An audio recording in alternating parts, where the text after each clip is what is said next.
Bien, en esta tarde vamos a seguir compartiendo la epístola a los Gálatas. El último estudio que hicimos, vimos como en los primeros versículos del primer capítulo el apóstol Pablo se maravilló de que tan pronto los Gálatas se hubieran apartado del Evangelio de la Gracia para seguir un evangelio diferente. Este evangelio diferente era una mezcla de fe con ritualismo, legalismo y demás que se había introducido en las iglesias de Galacia. Una tajante que si aún nosotros, dice Pablo, o un ángel del cielo os anunciare un evangelio diferente del que os hemos anunciado, sea anatema. Y lo vuelve a repetir, versículos 8 y 9 del primer capítulo. Y ahí quedamos en el último estudio de esta epístola, ¿no?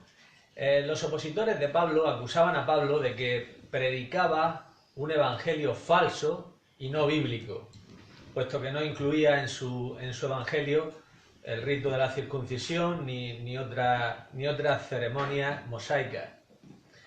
El apóstol declara que el evangelio predicado por él no era una invención humana, no era producto de su propio pensamiento, sino que le había sido revelado por Dios. Por eso en los versículos 11 y 12 de ese primer capítulo el apóstol dice: mas os hago saber, hermanos, que el evangelio anunciado por mí no es según hombre, pues yo ni lo recibí ni lo aprendí de hombre alguno, sino por revelación de Jesucristo. Al apóstol Pablo le fueron dadas revelaciones muy importantes por Dios acerca de esta edad de la gracia y del propósito de Dios para esta edad. Quiero destacar dos de ellas, ¿no?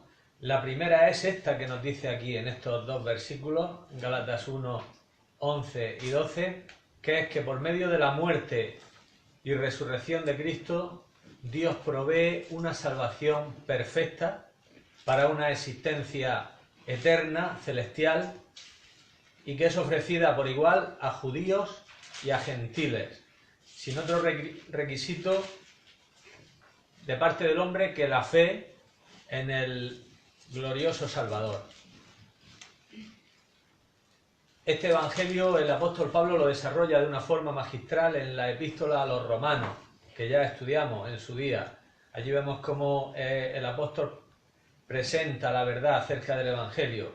Ese evangelio que dice él en el capítulo 1, versículo 16, que no se avergüenza porque es poder de Dios para salvación a todo aquel que cree. En esa epístola, que podemos decir que es la carta magna del evangelio, allí tenemos el don de justicia, que es la justicia que Dios nos adjudica en Cristo. No solamente nos ofrece el perdón de pecados, la remisión de nuestros pecados, sino que también allí en el libro aparece como verdad central el don de justicia, que es la justicia que Dios adjudica a todos aquellos que estamos en Cristo.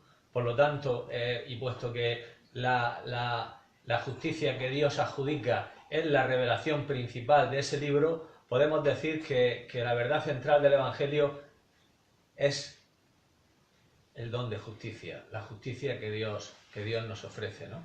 Y esto aparece allí en la epístola a los romanos de una forma sobresaliente, ¿no? Si Dios no hubiera perdonado solamente nuestros pecados, pues no podríamos entrar en el cielo, seríamos simplemente pecadores perdonados y nada más.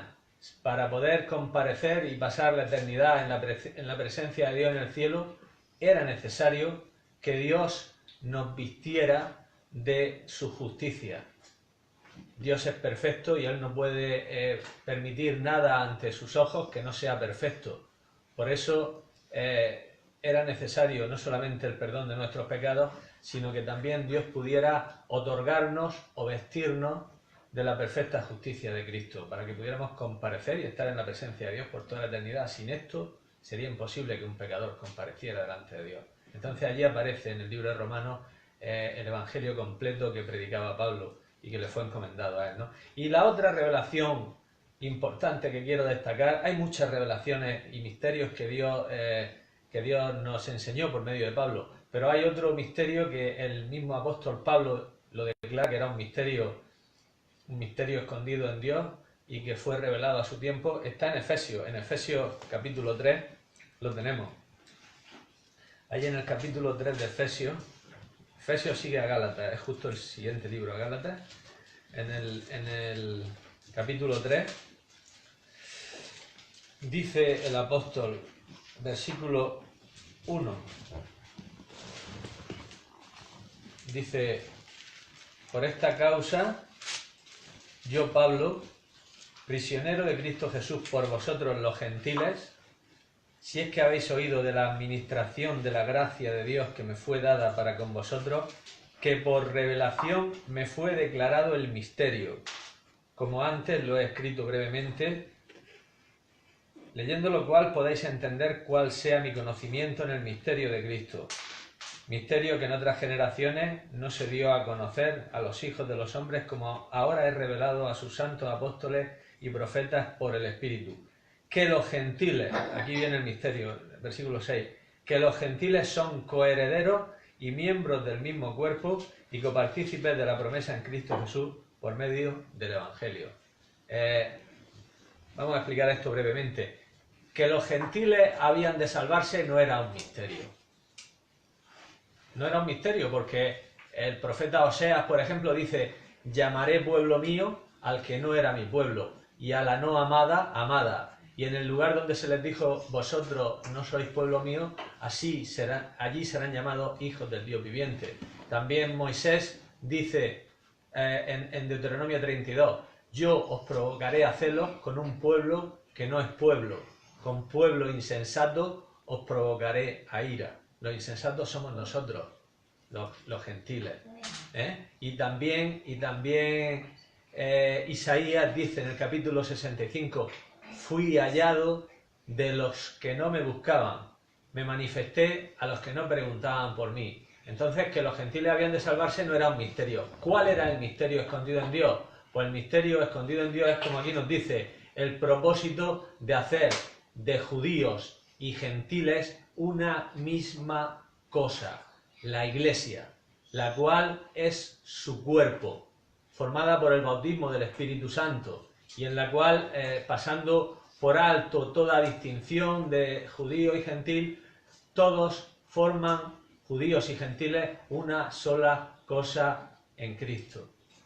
Este misterio fue predicho, pero no aclarado por Cristo. Cristo dijo en Mateo 16, 18, yo edificaré mi iglesia, pero no dijo ni cómo, ni cuándo, ni de qué elementos estaría compuesta. Entonces es solamente en los escritos de Pablo que tenemos aclarada detalladamente el misterio acerca de la Iglesia, su posición, su doctrina, su conducta, su destino, todo fue revelado al apóstol Pablo y lo desarrolló. El apóstol desarrolló verdades tremendas acerca de la Iglesia como cuerpo de Cristo, la Iglesia como esposa del Cordero, el arrebatamiento de la Iglesia también lo declara Pablo, también fue anunciado por Cristo pero no fue especificado, y a Pablo también se le reveló, 1 Corintios 15, 51, os digo un misterio, no todos dormiremos, pero todos seremos transformados. Entonces a este hombre le fueron dadas una serie de revelaciones muy importantes acerca de esta edad de la gracia y del propósito de Dios para esta edad que estamos, la edad de la gracia, la edad de la Iglesia, la dispensación, podemos decir, del Espíritu Santo, ¿no?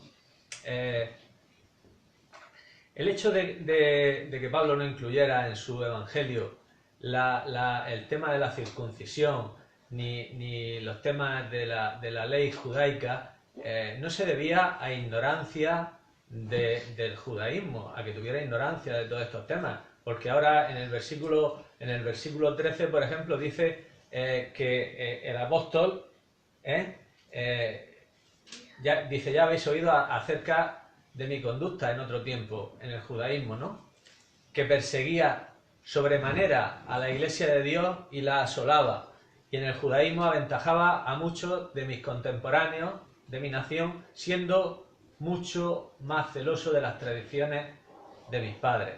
Entonces, el apóstol Pablo, por nacimiento, por educación, estaba completamente empapado de todo lo relacionado con el judaísmo. De hecho, dice aquí que sobrepasaba en celo a todos sus contemporáneos. Él era un perseguidor de la iglesia, dice, perseguía sobremanera a la iglesia y la asolaba. O sea, era tremendamente hostil al Evangelio, hostil a Cristo, hostil a los cristianos. Era el primero persiguiendo, el primero maltratando, el primero azotando, el primero martirizando a cristianos. Era terrible, era un azote, ¿no? De hecho, cuando llega a Damasco, cuando llega a Jerusalén, después de su conversión, nadie quería juntarse con él porque no se fiaban. Era terrorífico, ¿no? Entonces, ¿por qué este hombre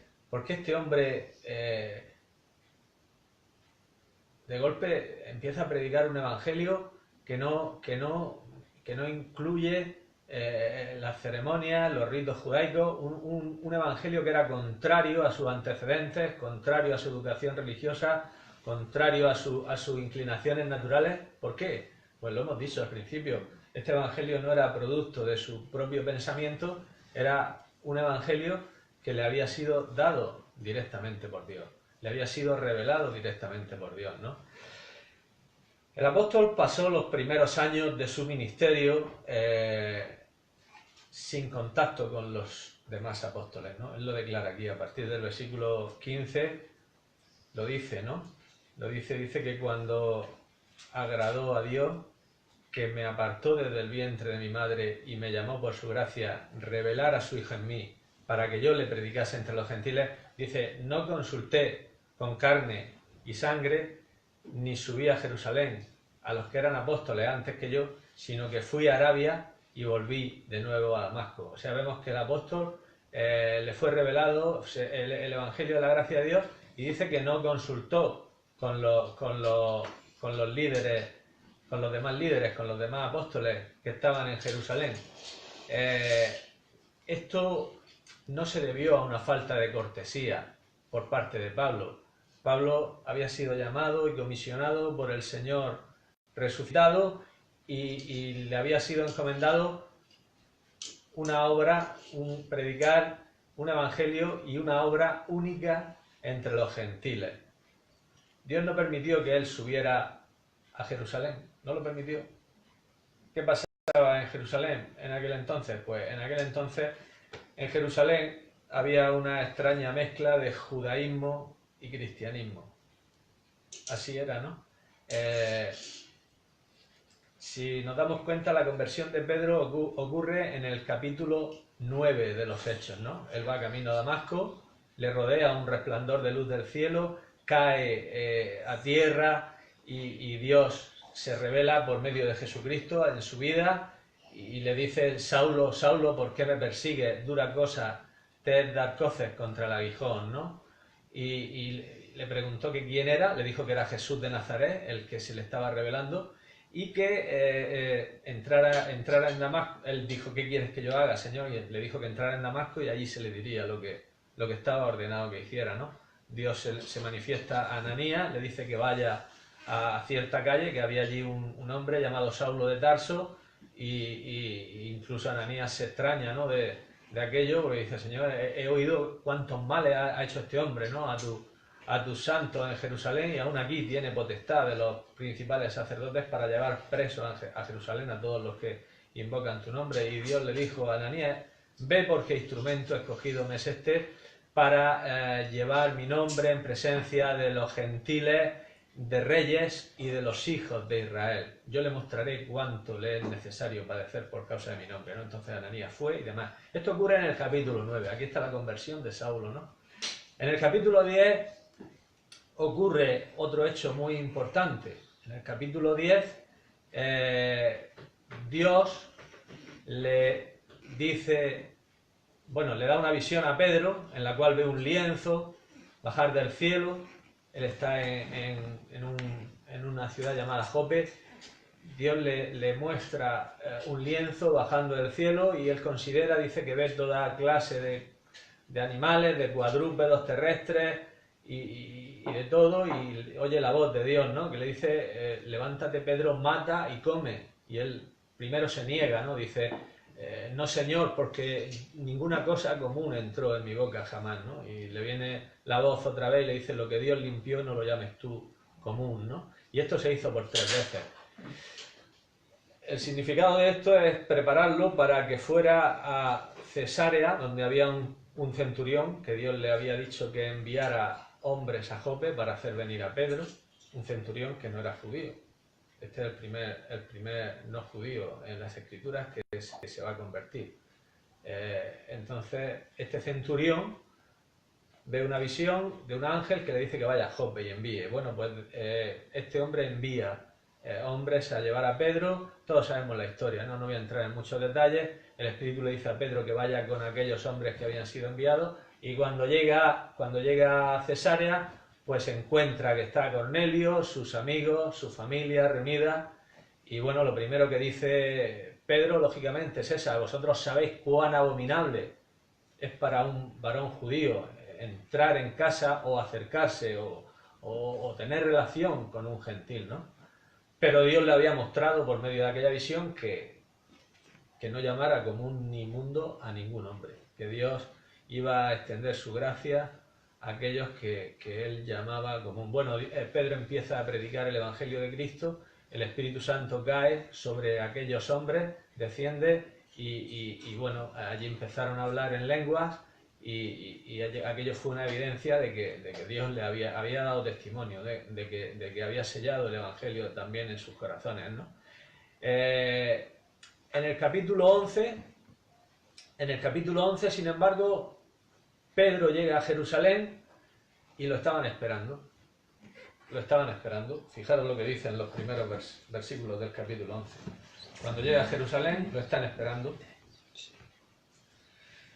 Dice, oyeron, Hechos 11:1, dice, oyeron los apóstoles y los hermanos que estaban en Judea que también los gentiles habían recibido. Estamos ya en el capítulo 11, de hecho, llevamos 10 capítulos desde que el Señor resucitó y solamente se predicaba el Evangelio a los judíos. Entonces, oyeron los apóstoles y los hermanos que estaban en Judea que también los gentiles habían recibido la palabra de Dios. Y cuando Pedro subió a Jerusalén, disputaban con él los que eran de la circuncisión, diciendo, ¿por qué has entrado en casa de hombres incircuncisos y has comido con ellos? Estaban esperándolo para que diera explicaciones por qué había hecho aquello, ¿no? Entonces, pues bien, Pedro explicó, ¿no?, todo lo que ocurrió, cómo Dios le mostró aquella visión, cómo él fue a casa de Cornelio, cómo ellos se convirtieron y demás, ¿no? Y fijaros lo que dice en el versículo 18, después de oír el informe de Pedro, dice, entonces oídas estas cosas callaron y glorificaron a Dios diciendo, de manera que también a los gentiles ha dado Dios arrepentimiento para vida, de manera que también a los gentiles ha dado Dios arrepentimiento para vida. Entonces, esto no iba a terminar aquí el problema, como ya veremos en sucesivos estudios que hagamos, el problema no terminaba aquí. El problema no terminaba aquí porque aún después de reconocer que Dios había intervenido en la conversión de los gentiles, aún después de eso, todavía veremos cómo la iglesia de Jerusalén, los creyentes de Jerusalén, querían imponer a los gentiles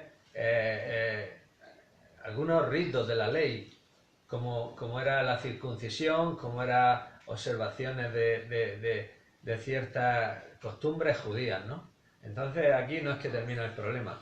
Ellos pensaron, bueno, vale, algunos pensaron, y no todos, lógicamente, pero algunos de ellos pensaron, vale, pues ya que los gentiles se convierten, pero tienen que entrar por esto que tal. Entonces Dios no permitió que Pablo subiera a Jerusalén, que Pablo no fuera de alguna forma envuelto por aquel ambiente mitad judío, mitad cristiano, y Dios lo mantuvo aislado, ¿no? lo mantuvo aislado porque Dios le había dado, como he dicho antes, una revelación directa, personal, y el evangelio y el servicio que Pablo iba a desarrollar ni requería autorización humana ni estaba sujeto a disposición de ningún hombre. Pablo iba a actuar completamente independiente de todo hombre, aunque luego, como veremos en el capítulo 2, él subió a Jerusalén para que de alguna forma los apóstoles,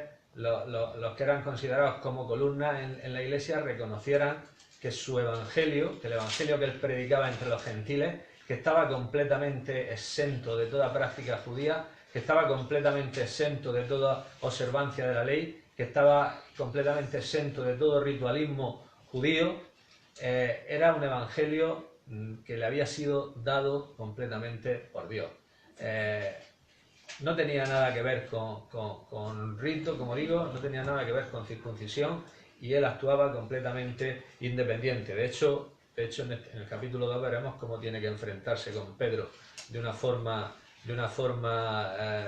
bastante fuerte, porque Pedro, influenciado por el legalismo que había en Jerusalén, cuando llegó a la iglesia de Antioquía, pues cuando vinieron algunos, dice, de parte de Jacobo, de Jerusalén, dice que se apartaba de los gentiles y no comía con ellos. De alguna forma no quería que llegara a Jerusalén, a oídos de la iglesia de Jerusalén, que él estaba de alguna forma viviendo como un gentil, ¿vale? Entonces Pablo se pone muy serio con Pedro y lo resiste cara a cara, y además delante de todos, y lo reprende públicamente, ¿no? Porque lo que estaban haciendo era seguir dentro del Evangelio, dentro del cuerpo de Cristo, era seguir separando a judíos y gentiles, seguir diciendo, es como si hubieran seguido diciendo, no, los judíos somos primera división y los gentiles sois segunda división. Y el Evangelio de la gracia de Dios predicado por Pablo no decía en absoluto eso. Decía que judíos y gentiles era una misma cosa y que no había diferencia entre judío y gentil. Esto hizo que Pablo fuera odiado por los judíos.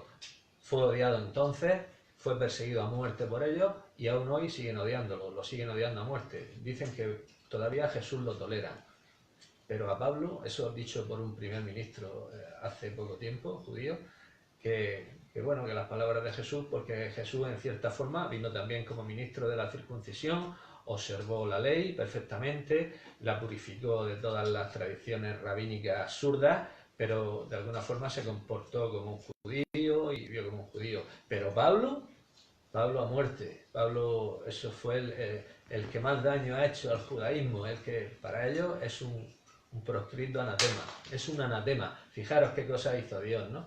Fijaros qué cosa tan tremenda hizo Dios, el más acérrimo defensor del judaísmo, el más hostil perseguidor de la iglesia, como él mismo lo dice, perseguía sobremanera a la iglesia de Dios y la asolaba, el más brutal de todos los perseguidores de la iglesia, de golpe viene predicando un evangelio de gracia, un evangelio que exalta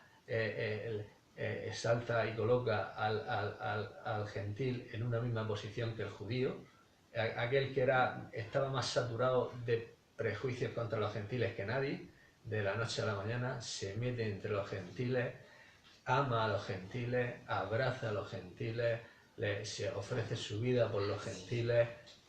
Esto es increíble, ¿no? Esto es algo impresionante, y tenemos que valorar, ¿no?, la obra que Dios hace en este hombre, porque es una obra grandiosa y es una transformación impresionante, ¿no? Dice en esos versículos que hemos leído, en el versículo 15, que Dios lo apartó desde el vientre de su madre. Dios lo apartó, o sea, está declarando que aún antes de su nacimiento, Dios lo había apartado para hacer esa obra, aún antes de su nacimiento.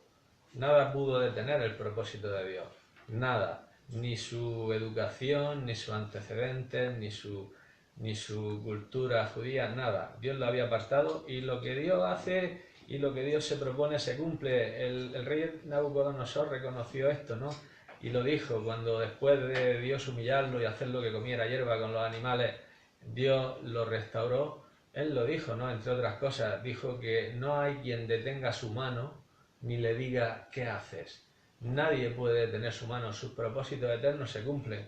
Y Pablo fue apartado desde el vientre de su madre en la soberanía de Dios, algo parecido a lo que Dios hizo con Jeremías, ¿verdad? Lo que dice el libro del profeta Jeremías en el capítulo 1, en el llamamiento de este profeta, ¿verdad? Dice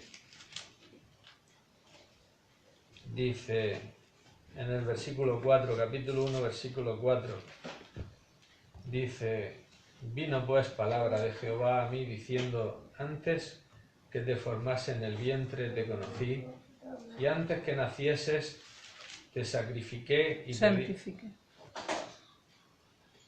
Te santifiqué. Perdón. ¿Qué he dicho? Sacrifiqué. También lo sacrificó porque hizo que sufriera mucho. Lo ofreció en sacrificio. Dice: antes de que te formase en el vientre te conocí, y antes que nacieses te santifiqué, te di por profeta a las naciones. Aleluya. El Señor dice que fuimos escogidos en Cristo desde antes de la fundación del mundo. Desde antes de la fundación del mundo los creyentes han sido escogidos en Cristo. El misterio de la elección divina, de la soberana y graciosa voluntad de Dios para con nosotros. Dios tiene una voluntad soberana, siempre su voluntad está regida por sus adorables atributos. Dios siempre actúa de acuerdo a su infinito amor, a su infinita gracia, a su infinito poder, a su infinita sabiduría. Y Dios lo hace. Dios lo hizo con Jeremías, Dios lo hizo con Pablo, y Dios lo hace con cada una de las personas que son salvadas. Dios las ha escogido desde antes de la fundación del mundo. Aquí se lo dice al profeta: antes de que naciera, antes de que te formase en el vientre. O sea, todavía no era nada, no existía. Y entonces ya tenía Dios un propósito eterno, ¿no? Y Dios tiene un propósito eterno, ¿no? Con cada una de las personas que llama, con cada una de las personas que escoge. Y hay cosas, misterios en Dios que son inexplicables para nosotros. No podemos llegar a entender ciertas cosas. En lugar de cuestionar estas decisiones sabias, santas, soberanas, inmutables de Dios, lo que deberíamos de hacer es inclinarnos, como se inclinaron los grandes hombres de Dios y dijeron a Dios: ¿por qué a mí? Eso lo dijo David, ¿no? Lo dijeron otros hombres de Dios: ¿por qué a mí? Yo que soy lo más insignificante, yo que te despreciaba, esto mismo podía pensar Pablo, yo que te perseguía, yo que te odiaba, yo que hacía todo esto, ¿por qué a mí? ¿Por qué a mí?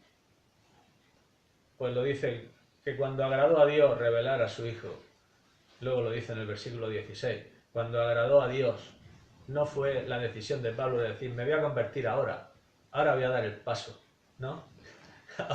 Ahora voy a dar el paso. Pablo, ¿quieres recibir a Cristo? Levanta tu mano si quieres recibir a Cristo, que vamos a orar por ti. No fue cuando Pablo quiso. Dice: cuando agradó a Dios, dice el versículo 16, revelar a su Hijo en mí, para que yo le predicase entre los gentiles. Y dice en el versículo 15, que no lo hemos leído, después dice que me apartó desde el vientre de mi madre y me llamó por su gracia. Me llamó por su gracia. Aquí estamos hablando de un llamamiento eficaz, de un llamamiento irresistible. Era irresistible. El llamamiento de Dios, el llamamiento eficaz es irresistible. Si Dios le hubiera dado a Pablo lo que en ese momento merecía, lo hubiera mandado al infierno directamente. Estaba persiguiendo a cristianos, estaba consintiendo en su muerte, dando votos para matarlo. Uno de los que dio votos para matar a Esteban fue Pablo. ¿Lo sabéis? Él dio su voto para matarlo. Hicieron allí un consejo, un concilio rápido y dijeron: muerte, muerte. Y hicieron votación. Dice, yo di mi voto, porque lo dice cuando está testificando, como veremos un día en Hechos. Dice que cuando los mataban yo di mi voto. Entonces él votaba para matarlo. Entonces, ¿qué merecía este hombre? Este hombre merecía ahora infierno inmediato. Infierno inmediato. O sea, no pararlo, no nada, sino infierno inmediato. Era lo que merecía, ¿no? Pero sin embargo Dios dice, me llamó por su gracia. La gracia de Dios. Esta es la gracia de Dios, la gracia incomprensible, la gracia irresistible. Pues Dios hizo que este hombre, que era el perseguidor más atroz que posiblemente haya tenido la Iglesia, pues se convirtiera empezara a predicar la fe que trataba de destruir. Esto es asombroso, ¿no? Es glorioso, ¿no? Dice que cuando agradó a Dios, que me llamó desde el vientre de mi madre, que me apartó desde el vientre de mi madre y me llamó por su gracia, revelar a su Hijo en mí, para que yo le predicase entre los gentiles.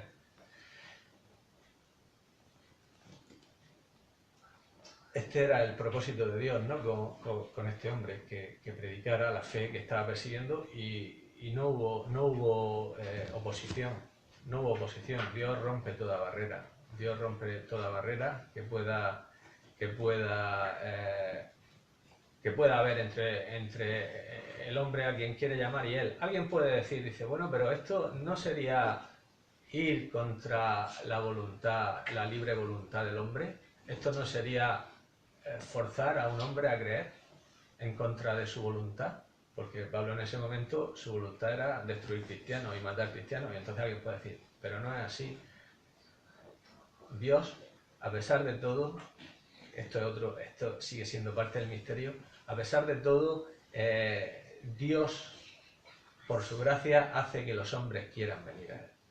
Aquellos que elige, Dios por su gracia hace que los hombres quieran. Los hombres vienen con la mayor libertad. O sea, no se ven coaccionados por Dios, sino que Dios hace una obra en el corazón de aquel a quien salva, que le comunica a ese corazón un poder que no es propio de su naturaleza caída. El hombre en su naturaleza caída es contrario a todo bien espiritual. El hombre en su naturaleza caída no desea, no conoce, no quiere venir a Dios en su naturaleza caída. Sin embargo, esa gracia opera, esa gracia divina opera en ese corazón, y su gracia hace que esa persona quiera venir.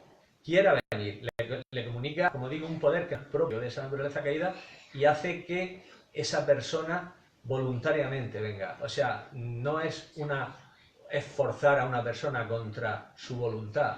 Aquí está el misterio de la soberanía divina y de la libertad humana, ¿no? La soberanía divina, como dice Pablo en Romanos 8, a los que predestinó, llamó, a los que llamó, justificó, y a los que justificó, glorificó. Daros cuenta que pone todos los verbos en pasado, como si ya se hubiera hecho todo. Y es que Dios llama las cosas que no, o sea, son tan ciertas las cosas que van a ocurrir, que Dios las pone en pasado como que ya están hechas. A los que predestinó, llamó, a los que llamó, justificó, y a los que justificó, glorificó. Dios se encarga de todo, Dios lo hace todo, las salvaciones del Señor. Pero aún así, Él respeta la decisión del hombre, en el sentido de que Él hace por su gracia que los hombres crean, les da la fe y quieran venir a Él. Por eso dice, por gracia sois salvos, dice el mismo apóstol, por medio de la fe. Dice, y esto no de vosotros, pues es don de Dios. O sea, el don de la fe y el don del arrepentimiento son dones que Dios da. Y entonces los hombres se ven en su interior movidos a escoger a Cristo. Y eso fue lo que ocurrió a Pablo. Pablo no se rebeló contra Dios y dijo, déjame que voy a por ellos, déjame que siga a por ellos. No, Pablo de su propia libertad y de esa iluminación que recibió en aquel momento por parte de Dios, él se rindió voluntariamente delante de Dios, y él dijo, ¿qué quieres que yo haga? ¿No? ¿Qué quieres que yo haga? Esto también es un anticipo de la conversión de Israel. Esto también va a ser un anticipo de la conversión de Israel. Daros cuenta que aquí tenemos un cuadro en la conversión de Pablo. Por eso dice Pablo en 1 Corintios, dice, al último de todos, como a un abortivo, se me apareció a mí, hablando de las apariciones de Cristo. ¿Os acordáis? En 1 Corintios 15 dice, primero apareció a Cefas, luego a los 12, 500 hermanos, luego a Jacobo, a todos los apóstoles, dice, al último de todos, como a un abortivo, se me apareció a mí. ¿Qué es un abortivo? Un abortivo es un nacido antes de tiempo. Un nacido antes de tiempo. Es decir, el apóstol Pablo era un anticipo, un abortivo de lo que será la conversión de Israel en su día.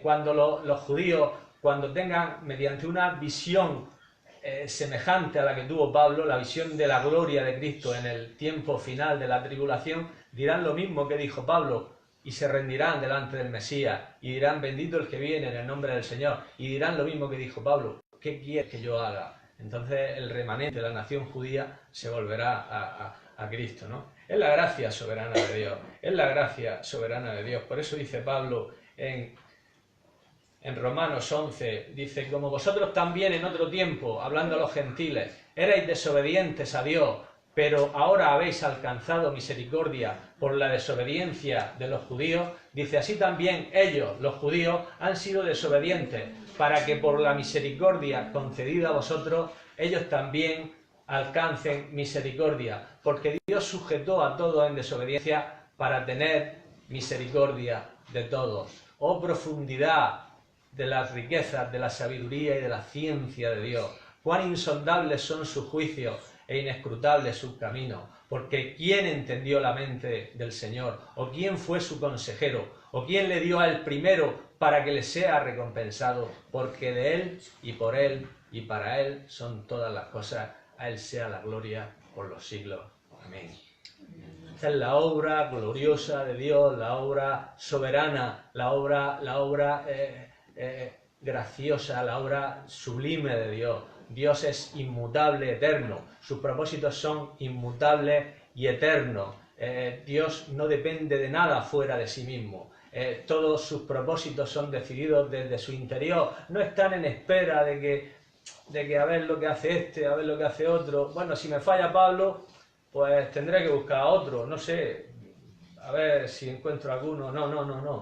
No. Todo depende de su voluntad sabia, santa, justa, soberana. El fin de todo, el fin último de todo es la gloria de Dios.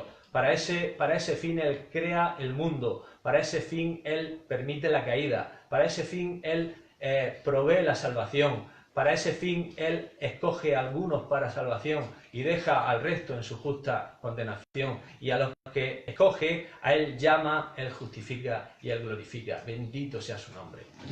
Esa es la obra gloriosa, irresistible, y no hay quien detenga su mano, como dijo este rey Nabucodonosor. No hay quien detenga su mano. Suyo es el reino. Su reino es sempiterno, de generación en generación. Estaba diciéndolo el más grande rey de la tierra que había en aquel entonces, y posiblemente el más grande rey que haya habido. Él era la cabeza de oro de la imagen de Daniel. O sea que era el reino más esplendoroso posiblemente que haya habido en la tierra, y dijo estas gloriosas palabras. Su reino es sempiterno, su reino por todas las generaciones. Él hace su voluntad en el ejército del cielo y en los habitantes de la tierra. No hay quien detenga su mano ni le diga qué haces. A Él sea la gloria para siempre. Amén. Dice el apóstol que después de 3 años, pasados 3 años, subió a Jerusalén para ver a Pedro y permaneció con él 15 días. Después de 3 años de su conversión, ve a Pedro, permanece con él 15 días. Dice, no vi a ningún otro de los apóstoles, sino a Jacobo, el hermano del Señor. Y dice, en esto que os escribo, no miento, estoy diciendo la verdad. Después fui a las regiones de Siria, Cilicia, no era conocido de vista a las iglesias de Judea que eran en Cristo, solamente oían decir, aquel que en otro tiempo nos perseguía, ahora predica la fe que en otro tiempo asolaba, y glorificaban a Dios en mí. Este es el testimonio impresionante de este hombre escogido por Dios, llamado por Dios, y gracias a todo esto, pues él podía decir palabras tan sublimes como las que le dice a Timoteo cuando le escribe en la primera epístola, en el capítulo 1, dice: doy gracias al que me fortaleció, a Cristo Jesús nuestro Señor, versículo 12, porque me tuvo por fiel poniéndome en el ministerio, habiendo yo sido antes blasfemo, perseguidor e injuriador. Pero por esto fui recibido a misericordia, porque todo esto lo hice por ignorancia, en incredulidad. Pero la gracia de nuestro Señor fue más abundante con la fe y el amor que es en Cristo Jesús. Palabra fiel es esta, que Cristo Jesús vino al mundo para salvar a los pecadores, del cual yo soy el primero. Pero por esto fui recibido a misericordia, para que Cristo mostrase en mí el primero toda su clemencia, para ejemplo de los que habían de creer en él, para vida eterna. Él puede decir todas estas palabras porque él sabía de dónde había venido su salvación, él sabía quién era él sabía que era un blasfemo, él sabía que él era el más grande, el primer pecador, él era el primer pecador, él era un asesino, era un blasfemo, era un injuriador, lo tenía todo, pero dice, pero para esto fui llamado, para que Jesucristo mostrase en mí el primero toda su clemencia, si yo que era todo esto, a mí ha extendido su gracia y me salvó por pura gracia, ¿cuánto más a los gentiles, que según los judíos eran los gentiles? Daros cuenta, gentiles, gente, está entre gente y animales, ¿no? Gen, y termina en le, gente y animales. Eran más animales que gente para los judíos. Los gentiles eran más animales, eran perros. Para los judíos eran perros, los llamaban perros a los gentiles, no sé si lo sabéis. Entonces, dice, si conmigo ha hecho esto, dice, lo puedo hacer con vosotros igualmente. Pero si yo era el primero, si yo era peor que vosotros, era peor todavía que los gentiles llaman, que lo que los judíos llaman perros. Era peor todavía, era el primero, el más pecador, el más contrario a Dios. Y Dios lo ha hecho conmigo, ¿qué no podrá hacer con vosotros? ¿Qué no podrá hacer con los más malos de todos los malos que sois vosotros? Sois, como dice Efesios, incircuncisos, alejados de la ciudadanía de Israel, ajenos a los pactos de la promesa, sin esperanza, sin Dios en el mundo.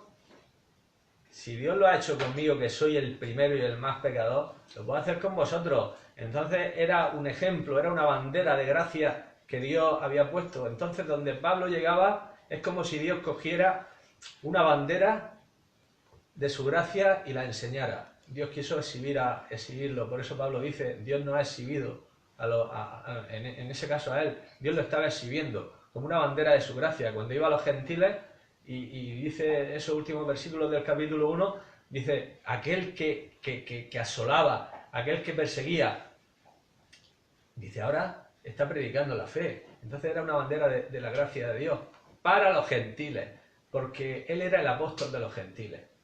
Pablo era el apóstol de los gentiles. O sea, esto tenemos que tenerlo claro, que él fue llamado para predicar el evangelio a los gentiles, y los gentiles somos nosotros, los insensatos, los que vivíamos ajenos a Dios totalmente, ajenos a la ciudadanía de Israel, ajenos a los pactos de la promesa, sin esperanza y sin Dios en el mundo. Dios coge una bandera con este hombre y la ondea delante de los gentiles, para que sepamos que hay esperanza para nosotros, para que sepamos que igual que Dios hizo aquello con Pablo, Él lo va a hacer. Dice, para que Cristo mostrase en mí el primero, en el primero de los pecadores, toda su clemencia la mostró con este hombre. ¿Qué no podrá hacer con cada uno de nosotros, que éramos malos rematados, y con cada uno de los gentiles? ¿Qué no podrá hacer, no? Entonces su obra es gloriosa y Pablo aquí nos declara en qué consiste esa obra de gracia que hizo con él y que se propone hacer con cada uno de nosotros, ¿no? De aquellos que por gracia hemos sido llamados de entre los gentiles. Amén. Amén.